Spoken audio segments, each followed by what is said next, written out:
Alrighty. Next up, my best friend's fiancé has been hitting on me. Story time. So, Amy and I go way back. We were in uni dorms together and everything was literally perfect. She was always the type to cry at rom-coms while I made sarcastic comments about the plot holes and the lighting issues. We were total opposites but soul sisters in every way. I genuinely thought we'd be bridesmaids for each other's weddings one day, and we'd buy houses across the road from each other, and I'd call her children my nephews and nieces.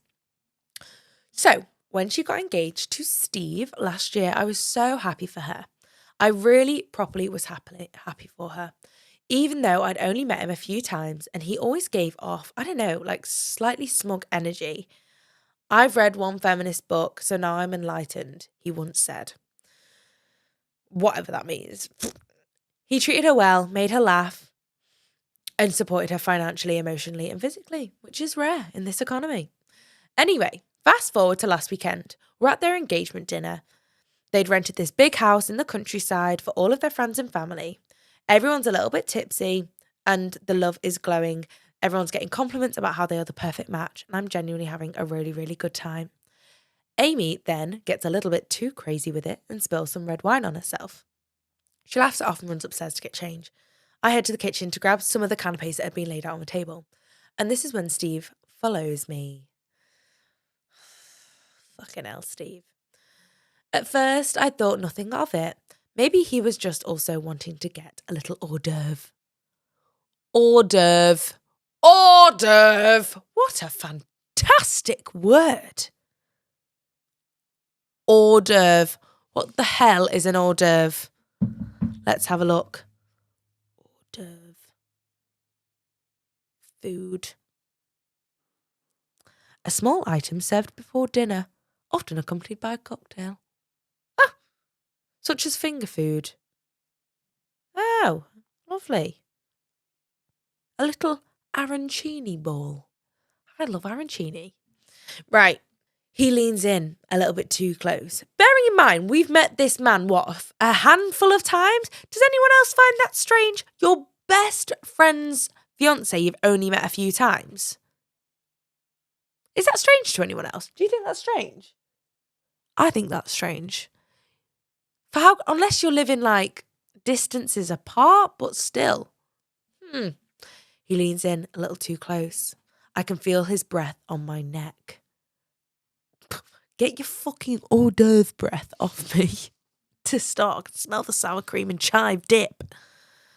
He says, dead in my ear, if I'd met you first, I think it would have been you with my ring on her finger. I'd have punched him square in the face. Ew! Ew! It sounds like my guy's read Akatar and thought that he's fucking God's gift to Rhysand. Do you know what I mean? I literally laughed in his face because what else do you do in that situation? I really did think he was joking. It was some sort of awkward attempt at making some inside banter and joke between us, but that wasn't on. Then, he puts his hand on my lower back. A weirdly specific spot that says this is an intentional move. Oh, it was deliberate. Then he walks away like nothing had happened. Back to the party, back to toasting Amy with her parents, smiling like a man who hasn't just completely detonated my entire brain. I stood in that kitchen for like 2 whole minutes processing everything, replaying everything I did in my head. Did I misread it? Did he mean it as a compliment? Did he think it was okay? Did I do something wrong? No. You went in to get a canapé, an arancini ball. You did not say, hey, Steve, come fiddle with my back muscles. You did not say that. You did not say, come and breathe down my spine, come and be inappropriate with me. You did not look at him in a weird way. You just literally got up after speaking to your friend and went to quell your hunger. You did nothing wrong here, my love. The worst part, the very next day, Amy sends me a picture of her wedding dress saying you're going to be the prettiest maid of honor ever. She was absolutely beaming and she is living a beautiful fantasy life thinking she has the perfect engagement. And I was just sitting there knowing that her fiancé literally propositioned me 12 hours earlier. So now I am really stuck on what to do. This is so icky. This is so icky because you have been put in the most awkward position here. It comes down to what yours and Amy's friendship can handle, I think. If you have the type of relationship with Amy where you could go to her and you could say, I need to speak to you about something. It's really, really awkward. I need you to know that I'm in absolute turmoil about this. Like if it was me and my sister, I feel like I could sit her down. If it was me and Sophia or any of the girls, I feel like I could be like, and they could, you know, trust that this is the truth. Whereas we all have them people in your life where you feel like you could go and they'd be like, you're just trying to ruin this for me. You know, it really comes down to what that is. I don't think that you could sit at that wedding with a clear mind, knowing that you haven't warned her in some way. Even, I don't know, it's so difficult. This is where we need surveillance in the houses. You know, this is where we need, it sounds like you and her are so tight and you have a lot of respect and trust for each other that you could have that conversation with her. You just need to approach it with a lot of sensitivity. Because she could go two ways with this. You never know. There may have been circumstances in the past where Amy has seen this type of behaviour from him, whether they're at a bar or she's heard it from other people. And this is just final confirmation, because for him to do it with her best friend, that comes a level of confidence and a level of comfortability. That's a good, yeah. He does this. This is something that Steve does without a thought. Even... Right, here's the thing. To put a hand on her back, you know, excuse me, just squeezing past, it's, yeah, well, that's my no-no square. Get out of it. Just say excuse me, or upper shoulders. Just, it's like from the waist down, no.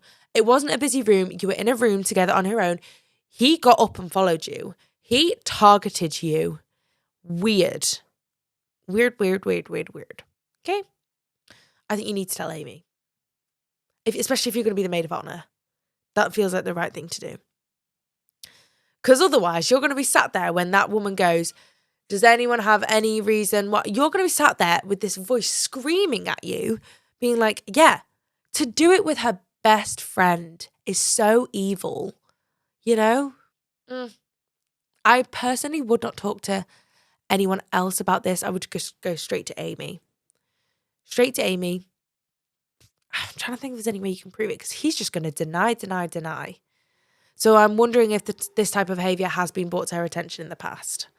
I'm so sorry. This is such a shit situation that you've had this man breathing his chive breath on you, and that he's touched you when you didn't want to be touched. For a relationship that is not formed, you're not close, you don't know this man. So, yeah, I'm really, really sorry. Because it's also a really special moment for you. Your best friend's getting married. So I hope everything goes okay and that chat goes good. But I would approach it sensitively on her own when Steve is nowhere to be seen. Like, I don't want that man walking in when you're having this conversation, because that's just not going to end well. Please fill my cup. Am I really asking for much? It's been a long week, I'm looking for fun. Please fill my cup. Find me under the sun. SOS, I'm just looking for a good time. Oh, oh, oh, oh. And I'm singing like, whoa.